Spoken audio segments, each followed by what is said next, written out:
Welcome back to the Movieverse. We are talking today about Project Hail Mary, the new big movie event of the year, the top dog as of right now. Oh yeah, dominating the year. Exactly. One that everybody's going to be talking about for a long time, and possibly the movie to beat this year, even with all the other stuff that's coming out. Yeah. We'll give you our thoughts here in just a second. You'll notice we have a guest here on the podcast with us, wherever he's going to be on the video. He's a veteran guest. Jake, he's a veteran guest. Yes, Jake Wood. He's been on here the most out of any guest. That's actually true. Obviously, he's one of our good friends, one of our best friends. He's been on the pod with us many times talking about movies that he loves. This guy knows movies, bro. This guy watches it all. Jake has been somebody that has read the book all the way through as well. So he's a lover of the book and the adaptation. He can give us some good thoughts and insight from that perspective as well. Awesome. So that'll be fun. Anything you want to say, Jake, before we get started? Rocky, hey, Mark. All right. Well, before we get started, Kendrick, tell them what they need to do. You guys need to like and subscribe. Give us that follow. Check us out on all platforms. We're on YouTube, Instagram, TikTok, everywhere. So make sure you check us out. We're also on audio platforms. If you don't want to see the video, you can just listen to us. Exactly. So we, as always with our movie reviews every week on our full videos, it'll be about 15 minutes to 20 minutes of a full movie review. We will talk about what we liked about the movie. Then we'll move on to what we were mixed on with the movie, or what people could be mixed on generally. And then we will talk about what we didn't like about the movie. After that, we'll go into our scores out of 5 out of 10 on the film, each of us, as well as where we'd rank it on our year so far, and our expectations on how maybe it'll stay in that ranking the rest of the year. And then we will ask the big question we ask every week, which is, Kendrick, does it belong in the movie multiverse or on a forgotten timeline, on a dusty shelf to be forgotten for time and eternity? There you go.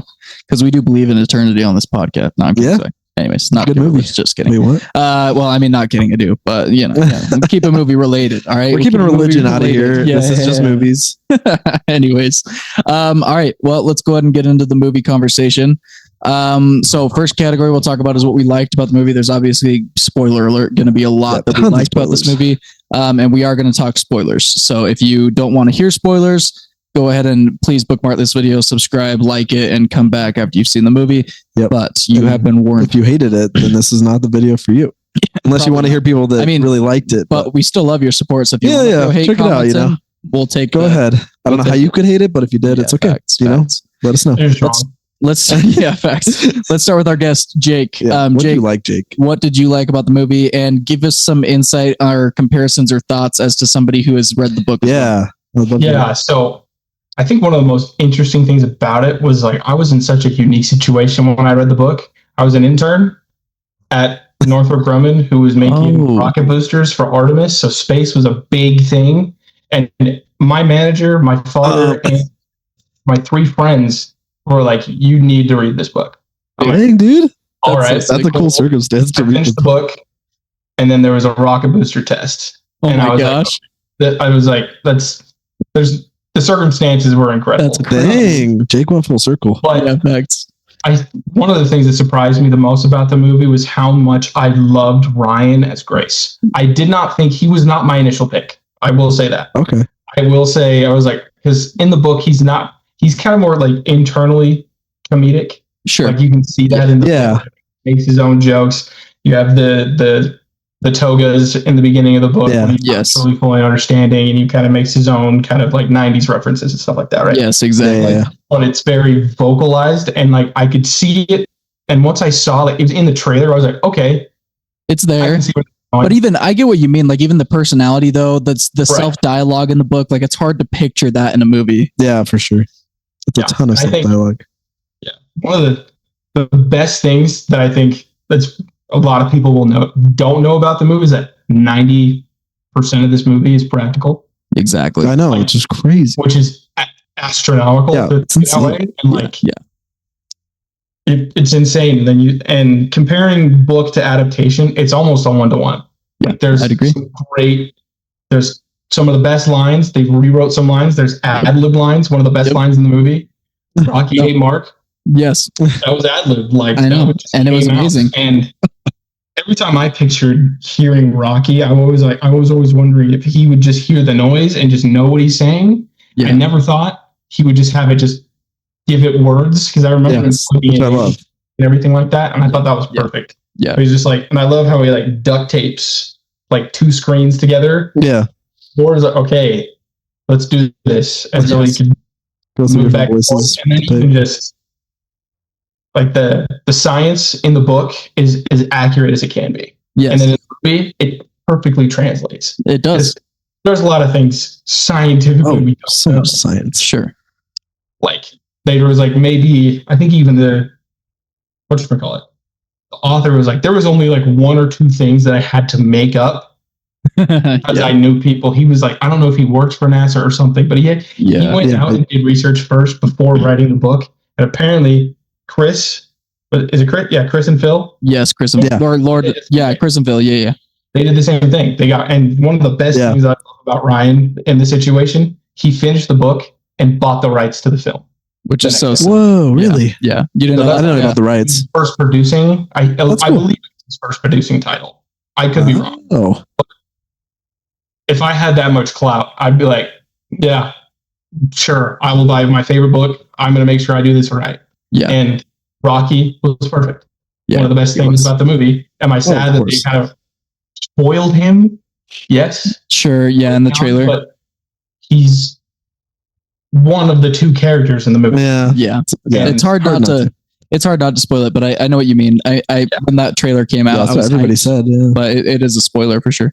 It is a spoiler, but because in the book, when it happens, it's very like, whoa. You're like, okay, this is alien. Yeah. And I think comparing book to movie, there's not a lot of differences and not a lot of dislikes. There's a lot of things that I didn't picture it that way. Sure. And that's kind of where we could talk about that in a differences second. are. Yeah. But other than that, I think it's very good. Not only is it a perfect representation of what they can do with a lower budget. Yeah. Yep. And not worrying about VFX and everything, focusing on the writing, focusing on the heart in this movie is phenomenal. That's something that not a lot of movies can do these days, is be able to write a character that's not real. Yeah. And give him more humanity. Yeah. If not more humanity than Ryan. the actual human who's on there. Yeah. Like that's something that's like, especially with all the AI talk that's going on. Nothing for sure.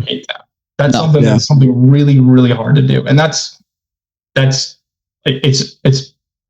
I hate to say it because I make fun of Ben for saying this all the time, but I think it might be a perfect movie. I'm gonna be honest. I think it might be perfect. Does Ben say that all the time? I do say it a lot. He's like, it's a perfect movie. Yeah, and I do. You never say it on here. I see that cup. No, I will say, so a couple things to add to that. I think one of the coolest parts of this movie there's a couple things I'll get into in mixed that has had me, and I'll talk out. Just know there's a couple things I want to bring up, but as far as they're in regard to the adaptation to movie, so there are a couple things I was like kind of iffy on, like whether they would work for a general audience or not, and I'll bring that up to you guys. But things that I thought from book to movie that worked really well was the sci-fi aspect. There's so much in the book sci-fi that you can do verbally, but you can't do visually, and you leave the audience up to imagine what you're talking about, right? And I get chills even picturing it right now. Like watching that movie, it's some of the best sci-fi I have seen visually in a film since Interstellar. The concepts they were able to create and come up with, and the just the color and landscape of everything, the feeling they were able to bring, like that spacewalk sequence, especially like the shots where the camera like goes down, like you're his head and looks down into space. Like it just made me feel a certain way that I've never even felt that really much with a movie before, because most movies don't try to really get into like giving you the vastness of space with a camera. It's all more broad shots, right? You know, so it's cool, like that whole sequence of him on the ship and knowing how it's filmed, not using a green screen, and having just a big, huge, giant screen with real stuff on it, and having him film on an actual ship, you know, that's built on set, and having him run around it like that with wires and stuff. Like all of that is what makes a cinephile geek out about sci-fi. When somebody puts that kind of time and effort into it, it also makes the movie a $190 million budget film rather than a $280 million budget film. Yeah. And I appreciate that because one, it looks better. Yeah. And it works, and it's so much less money. You're much more profitable. Yep. Studios could really take notes on this movie. That's the biggest thing. Like, just visually, it's amazing to look at. It's really cool, and it's very unique. Even people that aren't geeky in sci-fi that we took were like, wow, yeah, that looks really cool. That's pretty sweet. But yeah, I think from book to movie, that's one of the things that I knew if they did it right would really excel. And that was just the visual landscape of everything and how they could creatively put it all together. So yeah. I mean, for me, I've already seen it twice now. So I got see it the second time? Yeah, I saw the second time. And I think it even, what'd you say? I got my tickets for Tuesday already. Okay, nice. Yeah. Okay. I think it hits more on a second time, at least for me. I mean, I didn't finish the book. I only got about 7 chapters in. So I feel like that still helped me get a good feel for where it was going to go. And I still predicted a lot of things in my head before the movie actually came out. I was like, I bet it has to lead to him, because I knew about Rocky from the trailers and stuff. Like, I could piece together a lot, but still left me like actually stunned in a lot of ways.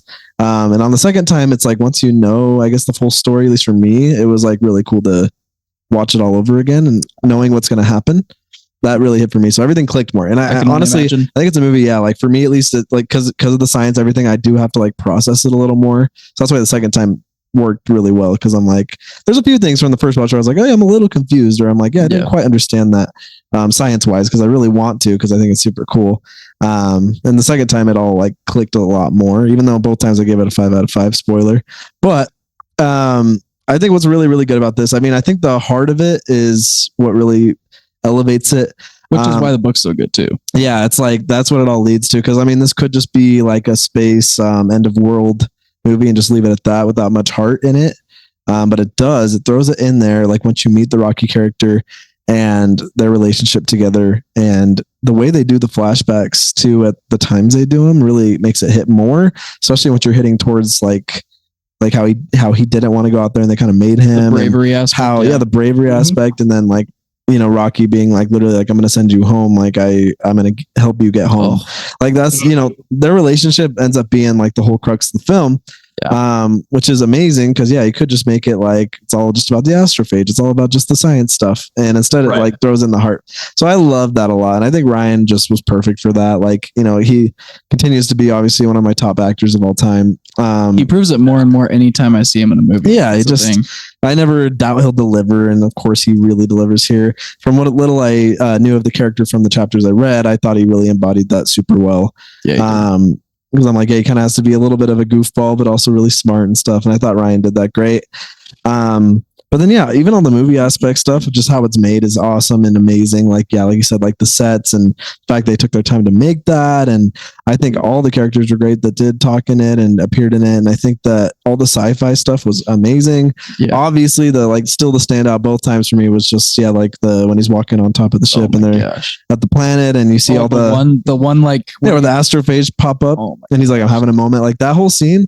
That plus the whole chills, the chain part and gathering the stuff, like that all is the peak of the movie for me. Where I'm like, this is like visually, I'm just stunned. You know, I'm just like, this is insane. Listen, that's the type of thing recently I've been saying a lot, Jake, on the podcasts. I've been bringing up extra credit a lot. Kendrick can say it's been a new thing I've been bringing up. Like when a movie can be perfect. Like when I brought it up the first time was like in regard to La La Land. Like I watched Whiplash and I'm like, okay, that's Damien Chazelle's perfect movie, but there's not a lot of extra credit work there. It's just a perfect movie. It's a 10 out of 10 movie. But then you watch La La Land, you're like, there's so much done here that you don't even have to do to make a 10 out of 10 movie with. It's literally just like extra beef to it.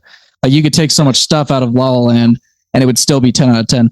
And I feel like with Project Hail Mary, there's lots of stuff in here like that spacewalk sequence that honestly, I don't even feel like most sci-fi films really would have felt the need to even go that bold with that scene. Right. But they go above and beyond. Even just giving you the whole pink, them telling you, okay, we're going to look at it through the lens he wants to look at it with, right? To see the astrophage and giving us this broad scale view of that. Like, it's not something you have to do, you know? And it's just so beautiful. I think another thing too, like when it goes back to like the humanity side, like, one thing that it doesn't do in the book is is it him and Carl, the bodyguard. Yes, That was a good addition. Like it's a small little like maybe 3-minute montage of them being idiots in a in a Home Depot, and it just creates that. Yeah. But then they also shatter it in that same moment when he's like, "Just you got to be brave, you'll do fine, dude." Oh, you're just like, this guy. I love the line, "Carl and I made a baby." Yes. Classic. Yes. Because it's like they learned. That's another thing. Like Carl, I can't remember her name for the life of me right now. Just kind of being completely stoic in a way is the best way to put it. Where she's like, she has all of this pressure, but you know that like she has to do it this way. Yeah. And yeah. the only thing that really bugged me about the movie was the best line from the book is not in the movie. And we're going to move into our mixed section now. You heard all of our likes. Yes. We're moving into the mixed section. Okay. Yeah. So the one thing that bugs me is that the best line in the book is when Grace and her are talking, and Grace asks her the question, "What do you think you're going to do in 20 years?" And she goes, "I'll probably be in prison." Yep. Oh, dang. She does say that. Because thinking about it, with how many resources she had to do in the book, she gets by plots of land to grow astrophage to be able to get them all of that fuel they need to get there. So much so that she is a dictator. Yeah. And it's like, it's ridiculous. And, and I'm then probably going to be in prison for life. Yeah. Well, and then that small little thing could put it into like perspective, like how serious all of the governments was. Oh, yeah. But I also love the Carl thing when it's like, "Oh yeah, we work for the government." Which one? All of them. All of them. Yeah, that was cool. That's a big emphasis in the book. Just like it puts such a interesting perspective on it, and I wish that was in there, but there's still a lot of the back and forth that I liked. That's kind of my thought. One, so the depth of that line in the book is the fact that like she could be talking about so many things, because by the end of the book, you know that she's known the whole time. So going into my mixed things, my little like. And this is why I need a second watch. I did the same thing with Sinners. I did the same thing with F1. Yes, I see it a first time, and there are times where I'm like, okay, no, that was an out of body experience, something I haven't felt in ages since seeing something I understood. It's got to be a 5 out of 5. But I have these little things that I need to see it on a second watch, because I went into this first watch with expectations, certain things in my head, right? I just need to like clarify my thoughts on the movie with the second watch. So I sat at a 4.5 out of 5. With like F1, it stayed at 4.5 out of 5 on multiple rewatches. With Sinners, it went up to a 5 out of 5, and then I saw it 5 more times, right? So like, I need to see this on a second watch. I really don't think this will stay at a 4.5, but I always make myself sit there until I see it a second time with some movies like this. But that being said, my little mixed thing, my little things, and it's hard because this is why it should probably still be a 5 out of 5. Is it's like things that I just think they had to do a certain way for a movie adaptation because of the way the book is. The book is so dialogue driven. There's so much there. I mean, it's like probably like even the audiobook, I think was like 10 hours worth of content, right? It's long, like, bro. I think 13 hours. Yeah. So it's like, I mean, you're not gonna, there's just no way to, that's why I was really worried about them doing the book in the first place. After reading it, I was like, you have to be really creative with how you tell this story, because you can't include so many verbal details. And that's the only thing with the book is like that line, for instance, that line has so much depth. One, because once you finish the movie, you're like, oh, at that time, she also knew that she had basically kidnapped this guy against his own will without him knowing that it was against his own will, knowing already that he had the biological DNA of 1 in 10,000 to even make it on this trip. Yep. And he has no clue about any of this. And so when that hits home at the end of the book, you're like, holy, that's crazy. You know, you're like, I just remember reading that being like, that's insane. That's a twist I didn't expect. And in the movie, they don't even talk about that. They don't bring the DNA part up because it is just a little bit too much. And so it's like that one little thing where I'm like, ooh, do I care enough about that? Or do I think that's the right decision? I need to see that on a second watch. So I think that's the right decision to not include that. It's also like the idea that for me, there's certain things like, okay, they brought up at the beginning of the movie that they showed you that he wasn't remembering things, but that they do enough for the average viewer to be able to say throughout the whole film, oh, he's remembering stuff as the movie's going. And in those moments he's remembering it, it's in that moment. So like it's playing into the next scene on the spaceship, right? It's little things like that I'm like, okay, is this going to fully, and this goes into like, okay, what's could be mixed with other people? Like, are they fully going to feel the weight of some things? Now, we went with 10 total people. It's like a huge lineup of people. And the majority of them hadn't read the book. And every single one of them said they caught on to everything. But then I look at my nephew, right? He still gave it a 3.5. There's nobody I've seen give it a bad score. Like I've seen a couple 3.5s, and usually the common theme, they're very few, but the common theme with those is there's no weight to this movie. And when I hear that, I'm like, that's crazy. I'm like, that's so bonkers. There's so much weight to this movie. I was going to say, I'm like, even watching just the movie, if I didn't know anything, like I can feel the weight. When they want you to feel it, yeah, it's very humorous, but they're so creative in the way that they do it because you still feel the moment you need to feel something. Yeah. I'm like, how did you not feel that? But it did make me wonder, right? Like seeing those little things, I'm like, okay, I want to see it a second time just so I can maybe, right? For us that have read the book, we know, even you, right? You had 7 chapters, but in those 7 chapters, you know that every time he's experiencing a flashback, it's a flashback. Which I love the way they do it in the book. And they do that really well in the book, right? So again, there's a couple little things I just need to see again to be like, okay, as a movie though, it is perfect and this works, because you can't hold a movie against its book and be like, oh, because the book is a 12 out of 10 and this movie's not quite a 12 out of 10, it's got to be a 9 out of 10. Right, yeah. Like I still think this movie probably is a 10 out of 10, like you said. But those are just my little mixed thoughts. No, valid, because I freaking I mean, obviously those 7 chapters I knew pretty dang well because it's been recent. So when I saw that in the movie, it's just in seconds, like it is seconds. And I'm like, I've been spending hours reading these chapters, and it's over in seconds. You're just like, and I'm like, I've been invested in those 7 chapters so deeply, and yet the movie does it like that. When he wakes up, I remember just how much I was into just like experiencing him waking up and like dealing with even just learning how to talk again, all these sort of things. The movie's like, no, he's up and he's a little confused. It's funny, and then it's like he kind of figures things out pretty fast. So then I had to just sit there and go like, okay, you know what? I just have to remember the movie's got like 2.5 hours. I just have to look at it like I haven't even read those 7 chapters, and a little hard to do. But also, I'm like, I guess if I'd never read this book, I don't even think I would have a question about it. That's the thing. So that's the hard part. That's where. So I think the question here is, right?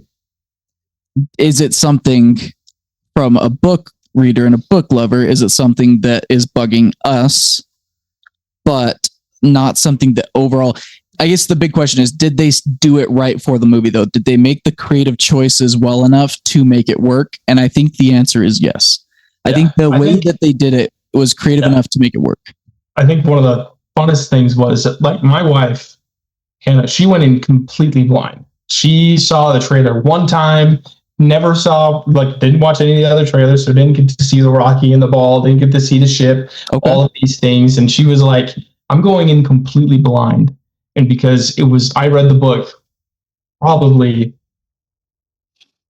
6, almost 5 years ago from now. So it's like, it's been forever since I read it. And she was probably like, you probably talked about it, but like, I don't remember. And her experience was that she was so immediately invested in the fact that like he had already forgotten, and that when they flash back and you see the screen shrink, and it goes to the normal aspect ratio and then goes to IMAX, she was like, okay, like that was something that she has never noticed. That was a good choice. Okay. No, it was a very good choice. So I was like, okay, like, so what do you think of this? Like when he's like, okay, so he's a teacher. Okay. And then it cuts back to him being like, am I a teacher? And he sits there.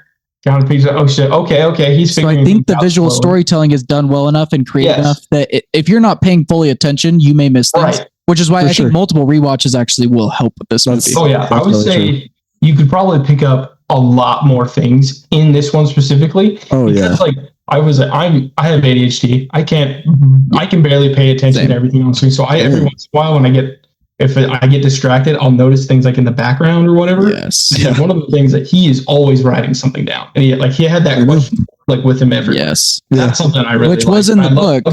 He says he's writing things down in the book too, like all of his questions and stuff. Yeah. And you do see it at the end, right? Once he does remember everything, he erases it all. When he's on his way back to pick up Rocky. I think I was surprised that they did him recording himself.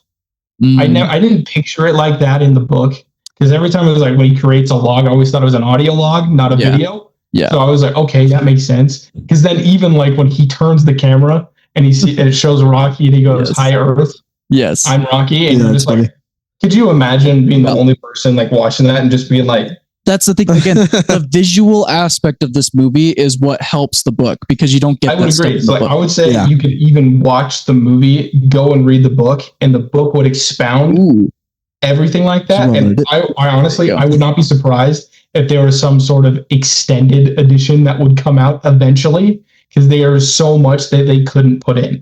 Yeah. If you think about it like that, because Yeah. there's like Yeah. small things, like there might be even a deleted scene where they're like, we found this DNA strand that allows Yeah. people to be able to be put down into this thing. And they're yes. like, we can't bring this back again without Again. extending it to like, And again, that's it wouldn't where surprise me if there was a length issue. it's just that like, were did they do it right? Right. And that's what I think Right. is the yes, because it's Yeah. already 2.5 hours. And this is okay. The other thing people had a problem with, right, is they were like, I couldn't feel the weight, too much humor. I'm like, here's the thing. And this is why it's one of the only sci-fis to be an A on Cinema Score. It is so hard to hit an A on Cinema Score for sci-fis. You know why? Because general they're people are so like, eh. long. So general audiences lose. They can't sit there and like lock in Yeah. for 2.5 hours. Us cinephiles, sure, yeah, we're gonna sit there. We geek out over that Yeah, stuff, yeah. right? Like I sit there and I'm Eating just- it up. I'm in love. Yeah. But like a general audience member, they're watching Dune Part 2 and they're like, yeah, it was a really cool movie. Oh but yeah. like They're like, it's so that was boring. 3 hours and like there were moments. There was no that were cool, right? action. So they get bored because and the whole movie is so heavy, right? So the thing that Project Hail Mary does that I think separates it from other sci-fis and will make it something that is hard to beat this year is the fact that general audiences are going to connect with something like Project Hail Mary better than they will something like Dune Part 3. That's for not saying sure. that Dune Part 3 can't be better than Project Hail Mary. That's just me saying if we're talking movie of the year, the movie that's going to be hard to beat, it's this movie because a general audience member will walk in. It's 2.5 hours. I asked every single one of my family members who don't go watch movies all the time, who slam on 3-hour long movies, 2.5 hour long movies. They were all like, I didn't feel the runtime because I was laughing the whole time. They were like, I felt the weight in the moments I needed to feel the weight, but I was laughing every other moment. So like, I was locked in and happy. Yeah. And Lexi, my sister-in-law, was like, too many of these types of movies for me. By the time I'm halfway through it, I'm just like, this is constantly so serious and intense and heavy. Yep. I'm starting to just pulls warm and down. emotional, but Yes, draw, and it can Yes. be exhausting. it can be for us That's again, one right? thing that That's a lot not of to people say- don't understand. Exactly. That's not to say that when we watch a Doom Part 2 or whatever, like guys like us are going to geek out over it and think it's one of the greatest course. movies of all time. It's not to say that. It's just like, okay, I think what separates this movie as a sci-fi, and I think it's good for the sci-fi genre, is that this is going to be a movie people will talk about forever and will sit well with forever because it's something people can rewatch. Well, that's why And I think Ryan. this movie will definitely like visually last a really long time. Oh, because for sure. Because I've been watching a lot of like older like 2000s movies with my wife, just trying to figure out. We're trying to find things. I'm like, some things are like that did not age right. Like that's looking now. And then you have like Lord of the Rings, which for some reason is a timeless movie. Yeah, I know. That's I know. Spectacular. It'll never not look good. And I think this one will be timeless just because of how everything, just the way it was filmed, the way it was worked. Yeah. The way like it will have a lasting effect. Kind of like, I would say it will probably be on the same scale, or if not bigger than Interstellar. So I was going to say, this might be a hot take to some people. The thing that general audiences, if you're looking at a general audience spectrum, I think this lasts longer than Interstellar only because even to this day, you ask general audience members about Interstellar, they're like, it makes no sense. It's ridiculous and it's really long, right? This movie, you're going to have most people being like, oh, it was such a good time. Like, I'll watch that again with my kids. Like, right? Yeah. It's like, whereas Interstellar, they might be like, I don't know if I'm going to sit down and watch 3 hours of Interstellar with my kids, you know? Right. It doesn't get rewatched as much. This will be rewatched for sure. Doesn't, again, it's not, people are going to go crazy over that statement. It's not like Interstellar is not as good as Project Hail Mary. I think that they're right on that same shelf. Yes. But Project Hail Mary has a factor that I think is more... It's more entertaining. But I will say, visually wise, like you were saying, it'll stand the test of time like Interstellar because Interstellar gets re-released last year in IMAX. Watch it. Nothing will ever touch that. And I had that same exact feeling with sequences in this movie. Same exact feeling where I sat there and I watched just like the spacewalk. I sat there and said, I probably won't ever see something quite like that ever. Like, let's just be real. That spacewalk sequence, the astrophage pink to green or green to pink, like I probably won't ever see something quite like that, at least for ages. And that's why Interstellar is so great as a sci-fi lover. But that's also why Project Hail Mary is going to be so great. Yeah. So they both feel pretty different to me in some ways, and then really similar in some ways. I view them pretty differently though, because this one feels again. This one is feel a lot more entertaining, but Interstellar to me is like my geeky cinephile side of me. That's like, I mean, and so is kind of Project Hail Mary, but it is more digestible. Interstellar. I'm just like Interstellar. I'm just there for like that's Nolan. That's you know. I did say in my review, you have to be careful, like, and this happens with movies like this. People start doing comparisons. You can't compare Interstellar to Project Hail Mary from its personality. Completely Not at all. Different personalities. The tones are so different. Right. Tones and personalities are completely different. You can compare them as like their scores, their ratings. Like, yeah, they're both in the sci-fi genre. Both are peak, right? But you're not going to sit there. Like, I hate when people come out. I've seen a couple reviews where people are like, why are people saying this is the next Interstellar? I'm like, no, that's not. I mean, people are saying that, but that's not what they mean, right? And I think it's important to specify what we mean by that. If you were to make a comparison, the only really real comparison you could make is with the other book that became a movie, The Martian, which is The Martian. Yeah, I was just thinking The Martian was written by the same guy. It's written, but the tones are way more similar. I would say those are more comparable to each other. For sure. The Martian still holds weight. It does. If not, Project Hail Mary, they're probably on the same scale.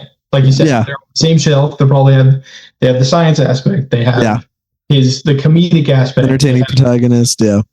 There's more of a cast in that one, right? Like as it goes, shows Earth trying to save Martian, and then this one, it's like, this is solely in space. We're in this enclosed space. This is where the movie happens. Exactly. However, Matt Damon is in both Interstellar and The Martian. So maybe that means Interstellar is better. That's crazy. Just kidding. True. You like my math there? I like your math. That's good. Your math, that's Isn't that crazy that he's in both of those though? It's insane. Two of the biggest sci-fi movies. Well, and then Matt Damon's going to be in the Odyssey. Peak. Yeah. No, I mean, we did get back into like what we liked, but there was some mixed stuff. So, I mean, I think overall, I think when it comes down to like, when is a book ever, adaptation ever going to be like, I think most of the time everyone goes, the book's usually better because you get more description. Like that's always how it goes. Closest we've seen. Probably, I would say so. Yeah, but every time it's like Harry Potter, whatever it is, everyone's like, the book, more. So it's always going to be that way, and that's what I was thinking during the movie. I'm like, well, it's 2 hours. I know the audiobook's so much more, so I don't blame the movie for not being able to do that. So that's why it doesn't dog it for me. But that's that's as long as the big question applies in the right way, which is does it do the job it's supposed to do and is consistent? And I think it does that. It does. It doesn't 100%. Ever decide to force feed you any information, which I think is a choice you have to make. You either have to make a choice of we're going to try and digest as much information for you as possible verbally throughout the film, or we're going to visually storytell the hell out of this thing and just we'll let you cling on to details and bits and pieces as you watch it more and more, but we'll make sure it's good enough that you do continue to watch it more and more. Yeah. I think that's what this movie succeeds at, and that's why it's a perfect movie and a perfect adaptation, because it decides and knows what it's going to adapt, which is the narrative, the feelings, the emotions, and the characters, not necessarily the whole depth of the story and the narrative in its details. So anything you guys didn't like about the movie? I'd say more mixed for me. I have nothing I didn't like. I can't think of anything. Honestly, as far as like dislikes, I think if anything, I would have had a little bit more time of him figuring out how the astrophage thing. Because I remember in the book, it's quick. A long time. It's so cool too. And it's like really cool where like he's like, oh, this is how I did this is how I did that, and like I did love how they're like, can we just move it somewhere else? And they just move it into the big lab and he goes and searches for it. Like that's smart. That's a good way of doing it. And I wish they would have done a little bit more, I guess, on like how much time was passing. I agree. Started. I think that would probably those are my little mixed things, right? Yeah, because there was a long time before they actually like. Oh yeah. Oh, dude. Well, same with that's my problem with the whatchamacallit, the predator at the end of the movie. That's another thing that could be very easily missed by the viewer is how that all applies, right? They do go through that fast. Quick. It's so fast. The whole movie though stays consistent, so that's why I respect it. it never once, you have to decide one way or another, right? And it always stays with the pacing that it wants to stay with, which is a good thing. But yeah, like, I mean, our buddy did walk out and say like, wait, so what was the Predator thing? I was asking that too. I was like, well, it literally is just the fact that this thing is eating our sun, right? So since this thing's eating our sun, how do we get rid of it? Why is this other star alive and not being eaten up by the stuff that's eating our sun? Because there's a predator on it that's eating the stuff that's eating our sun. So if we get the predator, we get it to our sun, it kills off the stuff eating our sun, right? That's the whole idea behind it. Yeah. So a pretty simple concept, and they kept it pretty simple, but because they keep it simple, it could be easily missed. Same with like the idea of it breaking the ship apart, or like all that kind of stuff could be easily missed. But again, I think that they decide we're going to stick with the heart of it, and we'll let people piece that together as they watch it. More and more. Exactly. That's why the heart of it was, I think, the climax and what they emphasized the most, really. The relationship. That's what it ends up being about. So. And then one thing, I love the ending. End too. Yeah. The very, very end. I love the ending. There's like two things that are like, we could have changed, but I liked the way they did it, because like just with how it all works around, was like at the very end, when Grace is like old on the book. Yeah, that's true. He's been there for a while. By the time you're getting his words in the book, ever since then. And like, it's funny because in the book, if I remember correctly, he has an organ that he plays so they can understand what he's saying. Which I was like, that's cool. A really cool concept, but not a lot of people would be able to be like, if you haven't read the book, like what would be the point of that? Good point. Yeah. And that's like a detail you can pull out, and like, that's where they're like, okay, this changes because we throw in the speaker and everyone can understand when they play the sounds. Yeah, that's a good point. And that's like a modernization thing about from book to movie that good point. That it's like there's a lot of modern changes that are like, oh, he has a speaker, he could have done Siri's voice, but he let Rocky choose his voice. Stuff like that. That's cool. Like there's other things that are like that, but like it was really hard for me to kind of pick something that I disliked, and it was really like I wanted more time, honestly. Like, if you could give me like a 5-hour cut, I'd be okay with it. Oh, for sure. Dude, I would watch it. That's the crazy thing. Exactly. And there's some people would watch it, some people wouldn't. And like a Snyder cut of this movie, totally I'd be down for it. Isn't the scene where she gets the recording and they're showing the ship and all that, isn't that not in the book? I heard. That's not in the book. Okay. No. That was a good touch addition. I liked that touch because like where she got to see it. Yeah, I like seeing what the Earth was like. Rubbing. Well, it's one of my favorite parts of Interstellar. The thing I actually don't, and I was hoping for it. Like, is my only gripe with the book was the ending. It felt a little too quick in the book. Not that there is a lot of detail leading up to the thing, but I wanted a little bit more from the human side of it. Yeah. But it is very focused on just his decision to stay there. But at the same time, like when we were getting close to the ending of the movie, I was sitting there I was like, please show me something on Earth. Like I need to see something.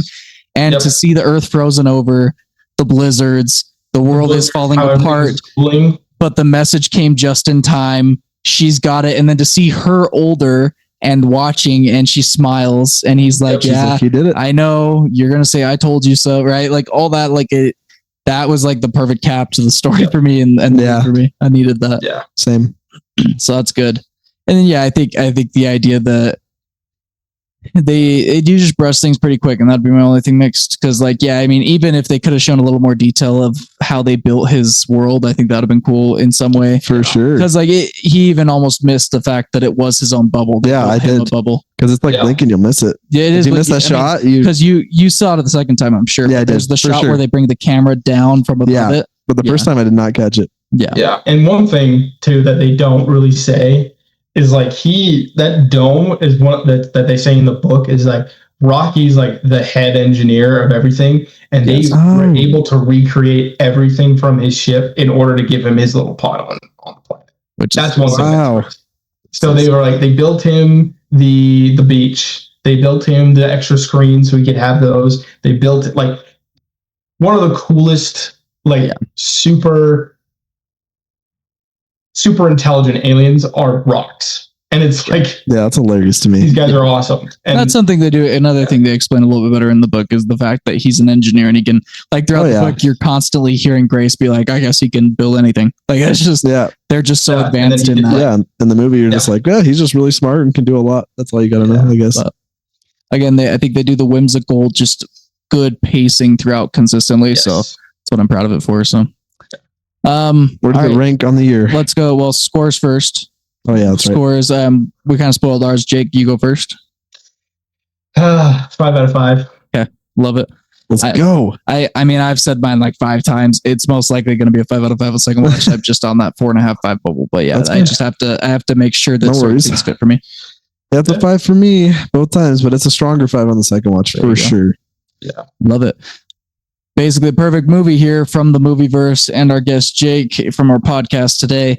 Where do we rank it on our year? For me, it is my number 1. I have it just above Wuthering Heights and People We Meet on Vacation and Peaky Blinders, The Immortal Man. So, for me, it is number 1 above Peaky Blinders and Wuthering Heights. There you go. I believe it's number 1 for me, but I think I had to triple check what my rank was because I had to go back and realize I haven't done my letterbox this year. And it's number 1, and then I believe I have Iron Lung at 2, and then War Machine at 3. War Machine's good though. That's a good sneak. I liked War Machine a lot. I did like War Machine a lot. I'm curious by the end of the year with all these GOAT movies we're gonna get. Oh yeah, this is for sure. It'll be interesting. Gotta say top 10 for sure. Top 5. I hope. I mean, with a 5 out of 5 movie, yeah, I would hope so. But gosh, we're getting some freaking good movies. If it ends up in the top 10 conversation, we're having a blessed year. And even then, like I said, this is a hard movie to beat. Oh, very. Maybe on a personal standpoint, a couple movies could beat it, but like, it would be. It's a hard my biases. That I will say this: with everything that's coming out this year, there's only a couple of people that I trust that could beat it. Yeah. And I would say that's either Dune 3. I would say that's Denny. Hands down. Yeah. I trust him. I'm iffy on Doomsday. I just I'm not going quite on that level yet. I'm not on that level yet, but Spider-Man though. Also, we've got Nolan. After that, Nolan, Odyssey. So and then we got Dune 3 and Odyssey are like my Odyssey and Dune 3 are right next to Project Hail Mary for me. And then I know that there's going to be some sneaks by the end of the year. Right? Yeah, like a couple that'll come out that'll be up there. Yeah. But yeah, dude, that Spider-Man trailer got me like, okay, well, that might be in my top 5 or 10 of the year. We'll see though. Did you like the Spider-Man trailer a lot? I did. I did agree with George Carmi though on one thing about it. What thing? Grading. You don't like the color grading? After he pointed it out, I couldn't unsee it. And I was like, it looks so cinematic. Bro. But I like it. It that. does look cinematic, and I think the best part. My dad said this. He's like, one of the coolest parts about that trailer was the opening because it was literally comic book cover. And how much of the movie trailer was that? And you're like, you just don't see that. This is the best swinging that we've had since Amazing Spider-Man. Yes. Hands down. Amen. I think, personally. Yeah. And I love the idea that they're going with that evolutionary story because there's so many different ways they could do it. Oh, yeah. I've read someone be like, he got stung by Scorpion and that's why he's doing it. Yeah. I've had another theory where someone says there's like a weird like mutation that can happen in spiders that if they're next to someone that's like them, they can mutate to mimic them. So like he's mutating because he saw Toby. That's crazy. Insane. There's no way that. I was like, what's happening right now? Like we're pulling science into a comic book movie.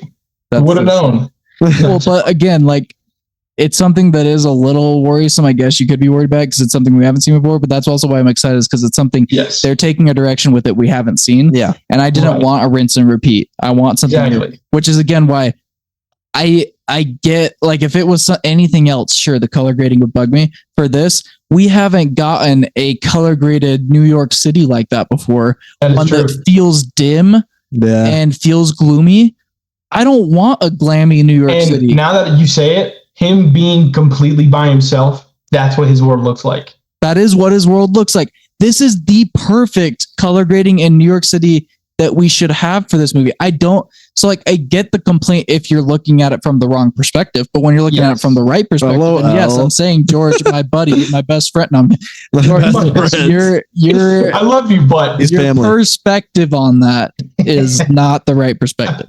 Yeah, I think Yeah. it does look amazing visually. I think the Spider-Man video game doesn't help because that's got so much Right, color, that's right? one I thing. think that's what everyone's kind and both of of them are good. trying to have it look like, to be honest. And I'm like, But dude, again, I don't think they've ever really looked like that, Did to be honest. Toby's ever look color graded in a nice way? Look like 2000s color I would say graded. Spider-Man 2 would be the closest, but only reason why is because it's everything's like midday. Yeah, the Yeah. vibrancy is Low. high.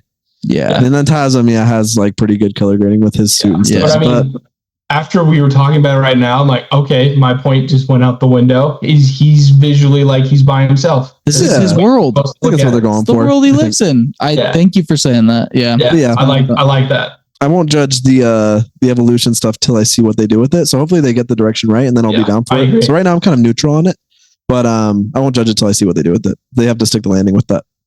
They do have I to hope sit they down do. with it. Because I know there's a lot of things riding on it. Like Yeah. seeing Punisher and Spider-Man, that was pretty freaking cool. Oh, like it's And hilarious. I saw somebody say, I know some people, Oh, there's going to be those haters out there that are like, it's cringy. Dude, I saw someone say this and I would totally agree with it. They were like, if they had to web Frank every time he wanted to say fuck, Saw that. I would be totally fine with it. that would every be time. hilarious. And I was like, I actually would agree with that. And I know that there'd be people out there That'd be that that's so hilarious. cringy and cheesy. I'm like, No. it's Spider-Man, That's dog. the point. That's Yeah, it's like, Spider-Man. He's kid. cringy and He cheesy. just started Yes, he college. is. Yes, Oh, exactly. he's not an adult yet who's No. gone through it like Yeah. Toby Yeah. or Yeah. Yes. yeah. And I think I would love a callback, because I think the Punisher special look comes out like after. I think it's before. It's like right before. We get Before? Punisher and Daredevil before Spider-Man. Yeah. Okay. Which Then is, I would say I would have loved the joke if he's like about to say it and he has like PTSD from getting hit it, so he like covers his face. that's I funny. think that'd be hilarious. That would be funny. But One last thing. This wasn't even for this, but one last thing I noticed. Someone noticed in the trailer that was interesting. It was Escape Pod hat guy. You notice. So he asked Wayfellow. He's like, "You've received a key to the city before, or whatever." Helped hand one out. I can't remember what he said. And Wayfellow was like, "Yeah, I have." And he's like, "How does that work? Who hands that to you?" He's like, "Oh, well, the mayor's usually involved in some way." And he's like, "Why isn't Kingpin in that scene at all with Spider-Man?" And he's like, "What comes out before Spider-Man Brand New Day? Did they just Daredevil. low-key spoil Yeah, they Daredevil season 2 with Spider-Man Brand did. New No, Day they trailer?" did. Yeah. And I'm like, they did. Yeah. Where's Kingpin? No, for sure. So It's another mayor. Is something going to happen to Kingpin? I mean, in he Daredevil probably season won't end 2. up being mayor. Yeah. I think he'll end There up. you go. Yeah, that'll be that girl because she's from season 1, I think. And yep. Just thought that was I think he's interesting. gonna end I was up in the like, raft. yeah. Good. Oh, the Cool. raft. That's crazy. That'd be sick. Loki. We got freaking the Abomination in there now, or whatever. That's funny. Right. Well, there's our thoughts on Project Hail Mary and the Spider-Man Brand New Day trailer. Yeah. Oh, big question we ask every week. Does this movie belong in the movie multiverse timeline, or do we want to put it on a forgotten shelf? One at a time. Totally. Like, want this on my main shelf, you know? The main shelf. Yeah. Yeah, no, it belongs on the main Sure. shelf. I Never keep this forgetting out so I it. can watch it daily. Yes. Really. Love it, Jake. Good, Jake. Love it. Thank you, Jake, for coming on with us. Of course, we'll have you on as much as we can now that we've got the virtual stuff figured out.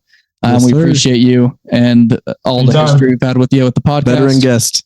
Yes, exactly. And you guys, again, please like, subscribe, follow. This is Jacob Wood. If you want to search him up, he's going to be tagged in our videos. And as always, we will catch you next week with another movie review. Check out our other platforms for clips and other stuff, etc. Thank you for tagging along. See you next week in the movie.